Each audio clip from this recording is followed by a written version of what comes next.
पूछताछ में मैंने आपको बताया हाँ मैराथन क्लास की हम लोग शुरुआत करते हैं और आज की ये हमारी बहुत ही बेहतरीन क्लास होने वाली है जो कि हमारी 18 फरवरी बोर्ड परीक्षा के लिए बहुत महत्वपूर्ण है। और आज की क्लास में हम लोगों ने गद्य पद्य साहित्य के इतिहास के प्रश्नों को, व्याकरण, गद्यांश, पद्यांश, अनिवार्य संस्कृत में भी आपका गद्यांश, श्लोक, खंड काव्य, निबंध, पत्र, अति लघु उत्तरीय प्रश्न और यहाँ तक कि कंठस्थ किया हुआ श्लोक कैसे आप बोर्ड परीक्षा में लिखेंगे उसके बारे में भी हम लोग आज के इस महा मैराथन क्लास में हर एक चीज को डिस्कस करने वाले हैं। और हमारे साथ में बहुत सारे बच्चे इस लाइव क्लास का हिस्सा बन चुके हैं, तो आप लोगों को पता होना चाहिए कि मैम आज खास तौर पर 8 फरवरी 2026 यानी सुबह 10 बजे हम लोग अपने 18 फरवरी की परीक्षा को बेहतरीन बनाने के लिए इस क्लास का हिस्सा बनेंगे और हमारे पूरी क्लास में आपको हमारे साथ में रहना है बच्चों। इसीलिए शुरुआत से ही एक कॉपी, पेन, पेंसिल अपने साथ में रखिएगा और डालिएगा। ऊपर आपको डालना है कि भाई 8 फरवरी हिंदी की महा मैराथन, ठीक है, क्योंकि ये आपके लिए भी क्लास बहुत बेहतरीन साबित होने वाली है बच्चों, ठीक है। क्योंकि आप जानते हैं कि जब भी हम लोग अपनी हिंदी की खास तौर पर महा मैराथन करते हैं, है ना, तो वो क्लास हमारे लिए शानदार होती है। और इस लंबी महा मैराथन होगी, मतलब जिसमें पूरे धैर्य के साथ में पढ़ेंगे, वो हमारी दूसरी क्लास है। इसवीं से आज तक या फिर इनमें से कोई नहीं, फटाफट से सारे बच्चे पोल पर आंसर करेंगे, ठीक है, पोल पर आंसर करेंगे और लिख करके भी आंसर करेंगे, ठीक है। तो लिख करके भी आंसर करना। और फिर 1800 से जो आज तक का समय है, यानी ये जो सी ऑप्शन है, ये हमारा आधुनिक काल का है बच्चों। तो दोनों का ही आपसे पूछ सकता है समय सीमा, है ना। तो ये आधुनिक काल की समय सीमा है, यानी ये आधुनिक काल की समय सीमा होगी 1843 से आज तक। लेकिन हमसे रीतिकाल पूछा है ना, तो रीतिकाल याद रखिएगा, नोट कर लीजिएगा कहीं पर कि 1643 से 1843 ईस्वी और 1843 से आज तक हमारा आधुनिक काल होता है। क्योंकि दूसरा प्रश्न यहां से बन सकता है, ठीक है, दूसरा प्रश्न यहां से बन सकता है। तो हमारा करेक्ट आंसर क्या हो जाएगा बच्चों? ए ऑप्शन हो जाएगा, जो कि 86% बच्चे इसका बिल्कुल निश्चित तौर पर बनेगा बच्चों, है ना। निश्चित तौर पर आपको यहां से एक क्वेश्चन देखने को मिलेगा कि रीतिकाल की कितनी धाराएं स्वीकार की गई हैं, ठीक है। तो रीतिकाल की अगर हम लोग बात करें कि रीतिकाल की मैम कितनी धाराएं स्वीकार की गई हैं, तो रीतिकाल की भाई 3 धाराएं स्वीकार की गई हैं, ठीक है, 3 धाराएं स्वीकार की गई हैं। एक तो होता है रीति सिद्ध, ठीक है, एक तो होता है रीति सिद्ध, दूसरा होता है रीतिबद्ध।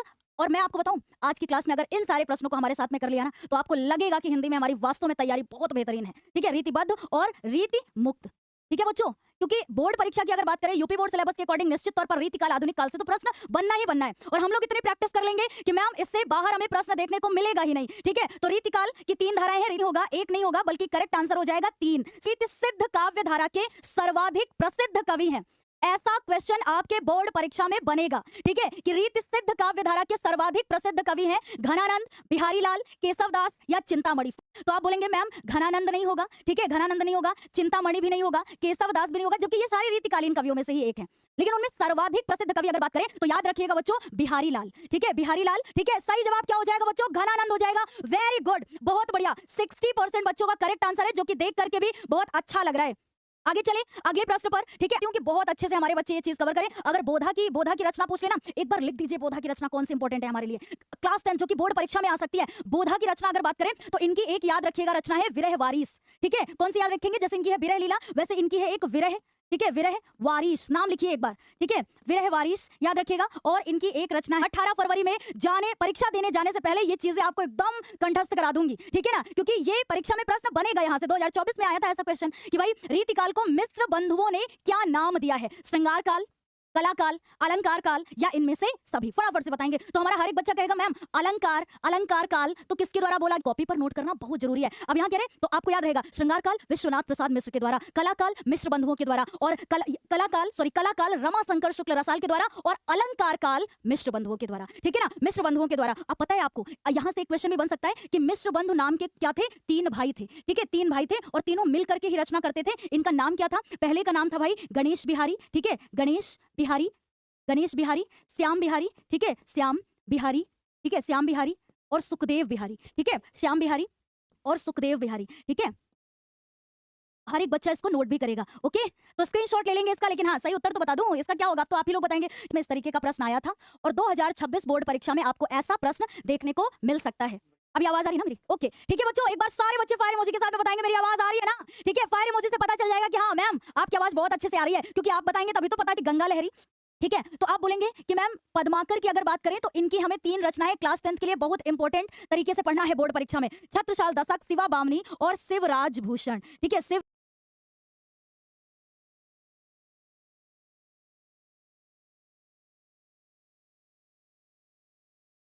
हाँ, तो इसका स्क्रीनशॉट लीजिएगा, हम आप ही का इंतजार कर रहे थे, है ना, कि कब आप बोलें। तो देखिए बहुत आराम से हमें चीज़ों को कवर करना है आज की क्लास में, क्योंकि हमें ये सोच करके चलना है कि हमारे बच्चे, यानी कि जो भी बच्चा इस क्लास को देखे तो कम से कम उसको लगता है कि अगर मैंने अभी तक हिंदी में कह रहा 1843 से आज तक, तो हमारा करेक्ट आंसर क्या हो जाएगा? आधुनिक काल, क्योंकि जो आधुनिक काल की समय सीमा है बच्चों 1843 ईस्वी से आज तक। ठीक है, आज तक याद रखिएगा, दोनों में से कोई एक प्रसिद्ध काव्य के आधुनिक काल को विभाजित किया गया है। यहां से एक क्वेश्चन बनेगा बेटा। ठीक है, क्योंकि रीतिकाल आधुनिक काल आपके 50% बच्चे, वेरी गुड बेटा, 69% बच्चे इसका करेक्ट आंसर कर रहे हैं। बहुत बढ़िया बेटा। ठीक है, स्क्रीनशॉट लीजिएगा इसका। अब इनकी समय सीमा वाला क्वेश्चन है, अंग्रेजी शिक्षा का विरोध। ठीक है, अंग्रेजी शिक्षा का विरोध भारतेंदु युग की विशेषता के अंतर्गत आता है बच्चों। ठीक है ना, अंतर्गत आता है। और सामाजिक चेतना का विकास भी इसी के अंतर्गत आता है। राष्ट्रीयता की भावना का विकास भी इसी के अंतर्गत आता है, यानी कि इसकी विशेषता है भारतेंदु युग की। ठीक है ना, भारतेंदु युग की। अब उसके बाद जैसे यहाँ पर कह रहा है कि प्रकृति का मानवीकरण, और जैसे ही आपने देखा प्रकृति का मानवीकरण, आप समझ गए कि यहाँ पर किसकी बात हो रही है? ये छायावादी युग की विशेषता है बेटा, है ना, छायावादी युग की ये विशेषता है, प्रकृति का मानवीकरण। और 2025 बोर्ड परीक्षा में यही विशेषता कि छायावाद युग की विशेषता है। तक 1918 से 1936 ईस्वी तक, 1936 से 1943 ईस्वी तक। इतना बढ़िया प्रश्न है कि इसमें देखिए अभी आपके 4-4, 5-5 आंसर तैयार होंगे। अब बोलेंगे आप मैम कैसे? ठीक है, आपके मन में आया कैसे? मैं बताती हूँ अभी आपको कैसे। ठीक है ना, अब हम लोग देखेंगे मैम कैसे। हमसे भारतीय युग पूछ रहा है ना, भारतीय युग पूछ रहा है ना। जैसे ही आपने देखा 1918 से 1936, तुरंत आपको याद आ गया कि मैम ये तो छायावादी युग का है। ठीक है, छायावादी युग की समय सीमा है ना, कट गया, तुरंत कट गया। और फिर हमसे भारतीय युग पूछ रहा है, जो कि ये आधुनिक काल के युगों में ही इनको विभाजित किया गया, मतलब आधुनिक काल के ही अंतर्गत ये आते हैं। ठीक है, तो अब इसमें हमसे कह रहा है कि 1868 से 1900, तो ये हो जाएगा बेटा करेक्ट आंसर। अब भारतीय युग के बाद कौन सा युग आता है? प्रमुख नाम है, आधुनिक काल के प्रमुख नाम है। अब देखिए हम लोगों ने अभी आधुनिक काल के कितने सारे क्वेश्चन पढ़ा, समय सीमा आपको याद रहेगी, है ना, कि 1843 से आज तक, है ना, ऐसे समय सीमा याद रहेगी आपको। फिर उसके बाद हम लोगों ने देखा कि इनको किन युगों में विभाजित किया गया, भारतीय युग, द्विवेदी युग, छायावादी युग, प्रगतिवादी युग, प्रयोगवाद व नई कविता का युग। हाँ मैम, याद रहेगा हर एक बच्चे को, उनकी समय सीमा भी देखा बच्चों, है ना। अब हमसे कह रहा है कि आधुनिक काल के प्रमुख नाम है। ये 2026 बोर्ड परीक्षा में क्वेश्चन बन सकता है बेटा। ठीक है, ये बोर्ड परीक्षा में प्रश्न बन सकता है। और मैंने इनको ना सेलेक्ट करके ये क्वेश्चन निकाले हैं कि भाई अगर रीतिकाल आधुनिक काल है तो यहाँ से डेफिनेटली क्वेश्चन बनेगा, ये काल भी होगा। और हमारा फिर करेक्ट आंसर क्या हो जाएगा? इनमें से सभी हो जाएगा। बिल है क्लास में, वाह क्या बात है। देखिए सबका नाम लेना पॉसिबल नहीं है, लेकिन हाँ आप ये समझिए कि जब आप सही आंसर करते हैं ना, और जिन बच्चों से गलत भी हो जाता है ना, जो बच्चे पहली बार पढ़ रहे हैं गलत भी हो जाता है ना, तो यकीन मानिए बच्चों अभी आप बहुत सही समय पर गलती कर रहे हैं। यही गलती बोर्ड परीक्षा में नहीं करेंगे। ठीक है ना, बोर्ड परीक्षा में नहीं करेंगे। अगला प्रश्न है बहुत अच्छा प्रश्न है कि द्विवेदी युग का प्रवर्तक किसे माना जाता है? पिछले वर्षों में भी लगा, आचार्य महावीर प्रसाद द्विवेदी हो जाएगा, बिल्कुल के प्रमुख स्तंभ कवि माने जाते हैं। ठीक है, नोट सर डी ऑप्शन करने वाले कितने प्रतिशत बच्चे? 73। तो तार सप्तक से याद आ जाएगा कि मैम तार सप्तक का हमसे संपादक भी पूछ सकता है। ठीक है, तार सप्तक का हमसे संपादक का नाम भी पूछा जा सकता है। तो अगर हमसे संपादक का नाम पूछ लेगा बेटा, तो संपादक के नाम में याद रखिएगा, मैं पूरा नाम लिख करके बताऊंगी। ठीक है, पूरा नाम सच्चिदानंद, ठीक है, सच्चिदानंद हीरानंद, ठीक है, सच्चिदानंद हीरानंद वात्स्यायन अज्ञेय। ठीक है, जिन बच्चों को हमसे पहले आंसर आ रहा है ना, वो पहले भी 7%, वाह वेरी गुड, 87% बच्चे बिल्कुल करेक्ट आंसर कर रहे हैं। और हमारे बच्चे जानते हैं कि मैम हमसे ये पूछा जा सकता है, बरी को ये प्रश्न आ सकता है कि भाई तार सप्तक का प्रकाशन वर्ष क्या है? तो 1843 ईस्वी। खुशबू एक लड़की का नाम है, और लड़की को कभी कभी भवानी भी कह देते हैं, है ना, भवानी कह देते हैं ना। तो ऐसे में याद रहेगा कि खुशबू किसका नाम था? खुशबू प्लस भवानी। ठीक है, पिछले वाले प्रश्न में यानी 1500, अच्छा 1900, ठीक है, ये टाइप राइटिंग में मिस्टेक हो गई है बेटा, 1800। यहाँ इसको सारा नहीं करेंगे, सारा तुमने ऑप्शन ही गलत किया है, 1843 कर देंगे। अच्छा मैंने यहाँ 1900, बल्कि मैंने आपको खुद ये लिख करके बताया है ना, मैंने आपको ये खुद लिख करके बताया। ओके, कोई दिक्कत नहीं है ना, वेरी गुड। आगे चलेंगे बेटा अगले प्रश्न पर। हाँ, तो हमसे कह रहा है गीत फरोश और खुशबू की शिलालेख। मैम खुशबू को देख करके भवानी याद आ गया, खुशबू को देख करके भवानी। 2 रचनाएं आपके क्लास 10th के लिए बहुत महत्वपूर्ण है। ठीक है, इनकी 2 रचनाएं आपके क्लास 10th के लिए बहुत महत्वपूर्ण है बेटा, है ना। तो इसलिए याद रखिएगा गीत फरोश और खुशबू की शिलालेख आपको लिखना है। ठीक है, आपको लिखना है, नोट करना है इसको। आगे चलेंगे, अगला प्रश्न है बेटा कि गिरजा कुमार माथुर की रचना है। गिरजा कुमार मादले, ठीक है, शिला पंख चमकीले क्या हो जाएगा? करेक्ट आंसर हो जाएगा। केत, प्रलय सृजन या यामा? फटाफट से सारे बच्चे उत्तर करेंगे। मैम जैसे ही हम लोगों ने यामा को देखा, यानी यामा किसकी रचना है? यामा तो महादेवी वर्मा की रचना है बेटा, महादेवी वर्मा की। अयोध्या सिंह उपाध्याय हरिऔध की, ठीक है। प्रलय सृजन किसकी रचना है? शिव मंगल सिंह सुमन, ठीक है, इनकी रचना है। शिव मंगल सिंह सुमन की रचना है। तो हमसे यही तो पूछ रहा है, शिव मंगल सिंह सुमन की रचना। तो प्रिय प्रवास नहीं होगा, साकेत नहीं होगा, बल्कि करेक्ट आंसर हो जाएगा प्रलय सृजन, ठीक है। नहीं होगा, महादेवी वर्मा नहीं होगा, अज्ञे नहीं होगा, बल्कि नागा अर्जुन होगा, ठीक है। तो नागा अर्जुन यानी ऐसे याद रखेंगे कि नाग की आंखें, ठीक है, नाग की आंखें कैसी होती हैं? एकदम प्यासी और पथराई होती हैं, ठीक है, प्यासी और पथराई होती है। तो अगर आपके बोर्ड परीक्षा में ऐसा क्वेश्चन आ जाए कि प्यासी पथराई आंखें किसकी रचना है, तो याद रखना कि नाग की आंखें प्यासी पथराई होती हैं। तो ऐसे में याद रहेगा कि नागार्जुन, ठीक है। बस आपको ट्रिक से अगर कोई रचना याद रखनी है तो आप ऐसे याद रख सकते हैं। याद रख सकते हैं ना बच्चों? Very good. तो हमारा करेक्ट आंसर ही यही हो जाएगा, नागार्जुन, क्योंकि बाकी मैंने कट कर दिया, ठीक है। याद है प्रथम तार सप्तक, ठीक है, यानी तार सप्तक में कितने कवियों की रचनाएं संकलित है? तो प्रथम तार सप्तक बात हो जाएगा हमारा बिल्कुल करेक्ट आंसर। ये आपका एकदम छपने वाला प्रश्न है, ठीक है, एकदम छपने वाला प्रश्न है 2026 बोर्ड परीक्षा में। ये आ रहा है कि काव्य निर्णय रस सारांश के रचनाकार कौन है? भिखारी दास है ना? भिखारी दास है, भिखारी नहीं, ऐसे अधिक प्रसिद्ध कवि। विरह वारिस अगर पूछ ले रचना किसकी है, तो बोधा की रचना है। मतिराम की रचना में पूछेगा तो रसराज, ललित कलाम, मतिराम सतसई, इसके बाहर इनकी रचनाएं कोई भी नहीं आ सकती, ठीक है ना। उसके बाद ये हो जाएगा भाई हमारा करेक्ट आंसर। आगे चलेंगे बच्चों, कवि हैं रीति सिद्ध, रीति मुक्त, रीति बद्ध, ठीक है, फटाफट से बताएंगे, है ना। ये ऐसे होगा बेटा, ओके। तो हमसे कह रहा बोधा, घनानंद, आलम, बोधा, ठाकुर, ठीक है। तो याद रखिएगा बेटा, आलम, बोधा, ठाकुर। तो बोधा थे रीति मुक्त में, ठीक है, बोधा हो जाएगा, ओके। बहुत बढ़िया, बहुत अच्छा आंसर कर रहे हैं आप लोग, है ना। आगे चलेंगे अगले प्रश्न पर। अब देखते हैं हमारे कितने बच्चों का करेक्ट आंसर होता है।